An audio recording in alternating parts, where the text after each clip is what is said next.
My parents threw a huge party to celebrate my sister's big promotion, with my money. They didn't even invite me. I came home from a 12-hour shift at the hospital, exhausted but glad the week was over. I was heating leftovers when a notification popped up, a video from my cousin Jenna. It showed my parents' backyard covered in lights, music playing, people laughing. For a second, I smiled. It looked like a nice family get-together. Then I noticed the banner behind my sister that said, "Congratulations, Sierra," and my smile disappeared. Sierra was standing between my parents, holding a glass, everyone cheering for her new job promotion. The caption under the video said, "So proud of our girl." My heart sank as I realized almost everyone I knew was there. Aunts, uncles, neighbors. Everyone but me. I kept watching, trying to understand, until I heard my mother's voice in another clip.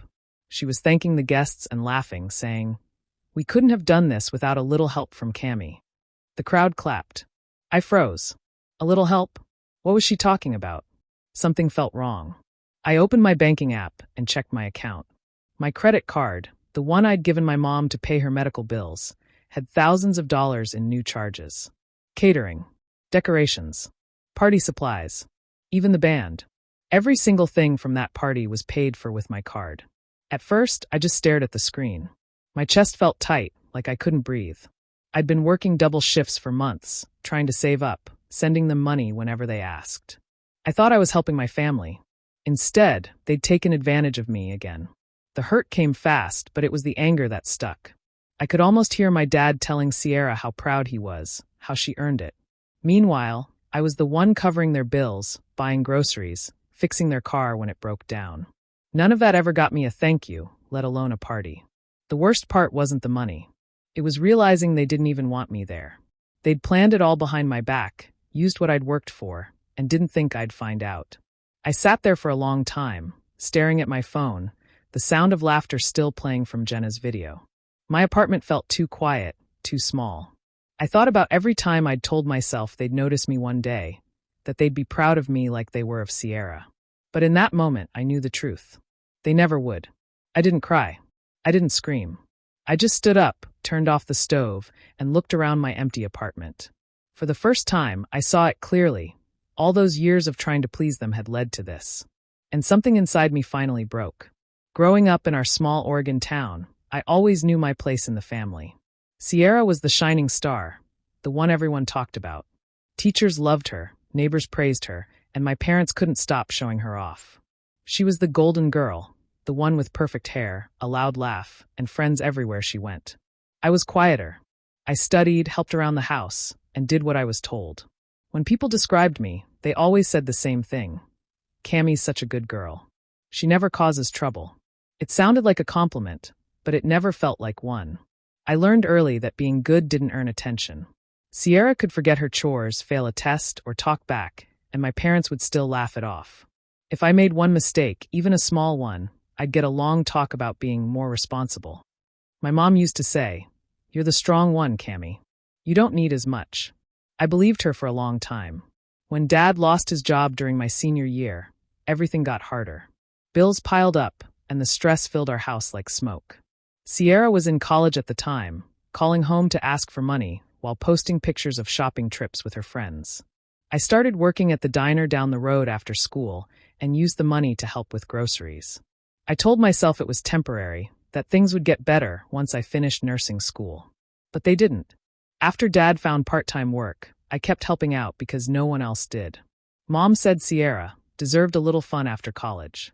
When I mentioned that I couldn't afford new shoes for work, Mom just said, "You're always fine, sweetheart.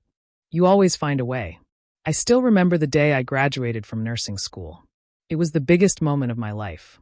I'd worked 2 jobs to make it through, barely sleeping most nights. I called home, excited, hoping they'd come to the ceremony. They said they were too busy helping Sierra move into her new apartment. They didn't even ask for pictures. I told myself it was okay, that maybe they'd surprise me later. But they never did. A few weeks after that, Sierra got her first full-time job at a marketing firm. My parents sent her flowers, took her to dinner, and told everyone how proud they were. I watched from the side, smiling like it didn't hurt. Looking back, I think I always knew how things were. I was the helper, the backup plan, the steady one who kept everything running.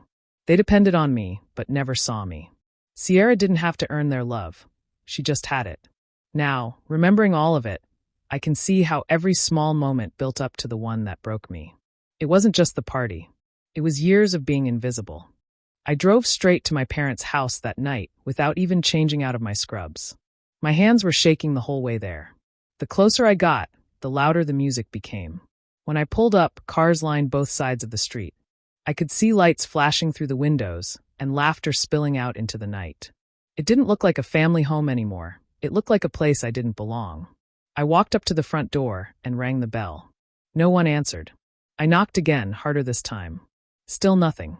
Through the window, I could see people walking by, holding glasses of champagne, smiling, celebrating. I felt like I was watching strangers. After a minute, one of the neighbors, Mr. Jacobs, noticed me. He looked surprised but smiled awkwardly and opened the door for me. Inside, the air smelled like food and expensive wine. Balloons floated near the ceiling, and someone had set up a table covered in desserts. My parents were standing near the kitchen, both laughing with a group of guests. Sierra stood in the center of it all, telling some story that made everyone laugh. She looked completely at ease, glowing under the attention. When Mom saw me, her smile froze. "Cammy," she said, like she didn't expect me to exist there. "Honey, what are you doing here?" I walked closer, trying to stay calm. "I just came to ask you something," I said quietly. "Did you use my card for this?" For a second, she didn't speak. Then she laughed a little, nervously, and waved her hand like it was nothing. "Oh, sweetheart, we just borrowed it. We'll pay you back soon." "Borrowed it?" I said. My voice came out sharper than I meant. "You spent thousands of dollars, Mom. On a party I wasn't even invited to." A few guests turned to look at us. The music still played, but the room suddenly felt quieter. My dad stepped in, putting his hand on my shoulder like he could calm me down. "Cammy, let's not make a scene," he said softly. "This is Sierra's night." I could feel heat rising in my face. Sierra looked over then, a glass in her hand, smiling in that smug way she always did. "Come on, Cammy," she said loudly, so everyone could hear. "You should be happy for me. I'm finally doing something successful. Isn't that what you always wanted?" A few people chuckled, unsure if she was joking. I stared at her, unable to speak for a moment. I felt small, like a child again, standing there while everyone watched. My mom tried to take my arm, whispering, "Please, honey, don't ruin the evening." That was it. I pulled away, turned, and walked out. The laughter started again behind me as the door closed. By the time I reached my car, my eyes were burning. I sat there in silence, realizing the truth I'd been trying to ignore. No matter what I did, they would never see me. I didn't go to work the next day, or the one after that. I called in sick, even though I wasn't. I just couldn't face anyone. My phone kept lighting up with calls from Mom and Dad, but I couldn't bring myself to answer. I didn't want to hear excuses or fake apologies. Every time it rang, I felt that same anger from the party boiling back up, so I turned it face down and let it ring. For 3 days, I barely left my apartment. I slept a lot, but it wasn't real sleep. It was more like trying to hide from everything. Sometimes I'd wake up and just sit on the couch, staring at the same spot on the wall. The house felt too quiet. I kept thinking about how I walked into that party and how everyone had looked at me like I was the problem. Lena stopped by after work. She's been my best friend since nursing school, and she didn't bother pretending everything was fine. She took one look at me and said, "You can't let them keep doing this to you, Cammy." I shrugged, avoiding her eyes. "They're still my parents," I said. "What am I supposed to do? Just cut them off." She sat beside me and crossed her arms. "They used your money, embarrassed you, and didn't even apologize. You think that's love?" Her words stung because I knew she was right. I just didn't know how to stop caring. I'd spent my whole life trying to earn their approval, even when I told myself I didn't need it. I'd forgiven them 100 times before, always thinking the next time would be different. But it never was. That night, after Lena left, I made myself a cup of tea and sat down with my laptop. I opened my bank account again. The balance was even lower than before. At first, I thought it was a mistake. Then I saw the charges: restaurant bills, grocery orders, gas. My stomach dropped. They were still using my card. I felt my hands start to shake. They hadn't even tried to pay me back. They hadn't learned anything. It was like they thought I'd just let it go, like I always did. Something inside me finally snapped. For the first time, I didn't cry. I didn't feel sorry for them, or for myself. I just felt cold, calm, and done. I knew then that no apology could fix what they'd taken from me. Not just the money, but my trust. I sat there for a long time, staring at the screen, until a thought formed in my mind. Not revenge, exactly, but something better. Something that would make them finally see what they'd lost. I wanted to show them what it felt like to be left out, to be invisible, to realize too late that they'd pushed away the only person who ever truly cared. That night, I started to plan. Once I made up my mind, everything started to feel clearer. I was tired of feeling small, tired of waiting for someone else to make things right. For once, I wanted to do something for myself, not to prove a point, but to take back control of my own story. One night after work, I sat down with a notebook and wrote a list. It wasn't about money or getting even. It was about showing that I could build something beautiful on my own terms. I decided I would throw a dinner event, a celebration, but not the kind my family would expect. The title came to me easily, a celebration of moving on. I booked a small event hall on the edge of town. It wasn't fancy, but it had warm lights, big windows, and enough space for everyone I wanted to invite. I spent my evenings planning every detail. I chose soft music, simple decorations, and food that made people feel welcome. It wasn't about showing off, it was about peace. When I started making the guest list, my hand trembled a little. I wrote down names of people who had stood by me through hard times, my coworkers, my few close friends, and relatives who had treated me kindly over the years. My parents' names never crossed the page. Neither did Sierra's. This time, there would be no guilt, no obligation. It would be my night. The next day at work, Lena caught me scrolling through catering menus during lunch. "You're planning something," she said, raising an eyebrow. I smiled for the first time in weeks. "Yeah," I said. "Something just for me." When the invitations went out, I kept them simple. No long explanations, just a clean white card with gold letters that read, "A Celebration of Moving On," hosted by Camilla Rhodes. I didn't post anything online. I didn't say a word to my family. But word travels fast in families like mine. By the end of the week, my aunt called. "Sweetheart, we got your invitation. Is everything okay?" Your mother didn't mention anything. I smiled at the sound of her voice. "Everything's fine," I said. "I just wanted to celebrate a new chapter." She hesitated before saying, "I think it's wonderful, Cammy. You deserve that." After that call, I knew it was working. Curiosity spread through my relatives. I could imagine my mother's confusion when she heard about it from someone else. I didn't care. For once, I wanted them to wonder about me instead of forgetting me. Every night after work, I added another small detail, a flower arrangement, a seating chart, a little thank you note for each guest. It was quiet work, but it felt powerful. This time, everything I built came from my own hands and heart. As the day got closer, I felt lighter. I didn't feel nervous or afraid. I felt ready. This wasn't about revenge anymore. It was about reclaiming the part of myself they'd ignored for years. The part that finally knew her own worth. The night of the event finally arrived. I got to the hall early to make sure everything was perfect. The tables were set with white linens and candles. The soft music filled the room, and a warm glow from the lights made the place feel peaceful. For once, I felt proud. Not because I was trying to impress anyone, but because I had done this all on my own. Guests started arriving one by one.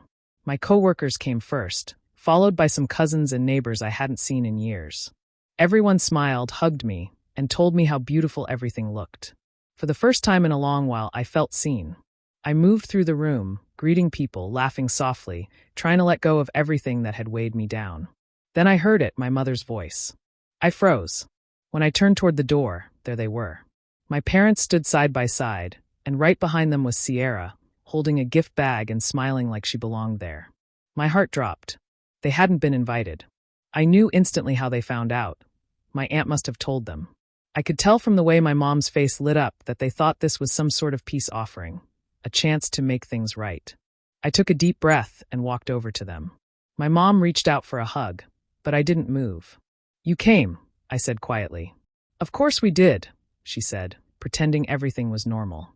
"We thought this was your way of bringing the family back together." Sierra looked around and smirked. "Nice setup, Cammy. I didn't know nurses could afford this kind of thing." A few nearby guests turned their heads at her tone. My dad cleared his throat awkwardly, clearly uncomfortable. I felt anger rise inside me, but I kept my voice calm. "You're welcome to stay," I said. "Just try not to make this about you." I walked away before they could answer. Dinner went smoothly, though I could feel their eyes on me the whole time. When it was time for the speeches, I stood at the front of the room with a glass in my hand. My hands were steady. I thanked my friends and coworkers first, then my relatives who had supported me quietly through everything. The room was warm with smiles and soft clapping. Then I said, "Tonight isn't about what I've lost. It's about the people who stood by me without using me." The words hung heavy in the air. A few people shifted in their seats. My mother's smile faded. Sierra's cheeks turned red. My father looked down at his plate. I didn't raise my voice, and I didn't name names. I didn't have to. Everyone understood. I simply ended my speech with a small smile and said, "Thank you for being here, for being real." The room stayed quiet for a moment before the applause started. My parents didn't clap. Neither did Sierra. I didn't care. For the first time in my life, I didn't need their approval. When I stood there holding the microphone, I could feel the weight of everyone's eyes on me. My heart was beating fast, but my voice came out steady. I took a slow breath and smiled, though it didn't quite reach my eyes. "I want to thank everyone for coming tonight," I began. "This evening isn't about money or achievements. It's about truth. It's about the people who give and give, even when no one notices." The room grew still. Even the soft background music seemed quieter. I looked around at all the faces, friends, coworkers, cousins. Some smiled gently, others looked curious. My parents sat at the back, stiff and silent. "I grew up thinking love had to be earned," I said. "I believed if I worked harder, gave more, stayed quiet, people would see me. But some people only see what they want to see. Some take kindness as a sign that you'll always be there to fix things." A few people exchanged uneasy glances. My mother's lips pressed into a thin line. My dad's hands were folded tightly in his lap. I went on, my voice calm but sharp. "There's always that one person in the family who carries the weight, who's called strong, responsible, dependable. But that's just another way of saying you're the one they can use. And when you finally stop carrying it, suddenly you're ungrateful, dramatic, selfish." A soft murmur spread through the crowd. I saw my aunt nod slowly, tears in her eyes. Across the room, Sierra rolled her eyes and stood up. "Oh my God, Cammy," she said loudly. "Are you really doing this right now? You sound ridiculous." The room went quiet again. My chest tightened, but before I could respond, my uncle spoke up from his table. "She's not wrong," he said firmly. "We've all seen how things go in this family." Then my aunt added, "It's about time someone said it." Sierra froze, clearly not expecting that. She looked around, but no one came to her defense. My mother's face had gone pale, and my father stared at the floor, his jaw tight. I didn't yell or cry. I just looked at them and said, "Sometimes the truth sounds harsh because it's been ignored for too long." No one spoke after that. The silence was heavy but freeing.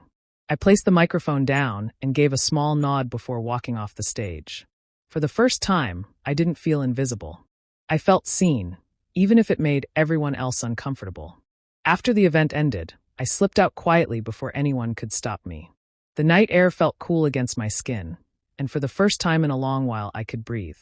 My heart was still heavy, but there was a calmness underneath it, like a storm that had finally passed. I got into my car, took off my shoes, and just sat there for a while, letting the silence fill the space. By the time I got home, my phone was buzzing nonstop. My mom had called 5 times. Dad had left 2 voicemails. Even Sierra had texted, short and sharp messages full of anger. I didn't open any of them. I stared at the screen for a long moment, then blocked all 3 numbers. The peace that followed felt strange but good. The next morning, I woke up earlier than usual. For once, I didn't feel the need to rush anywhere. I made coffee, sat by the window, and watched the sun rise.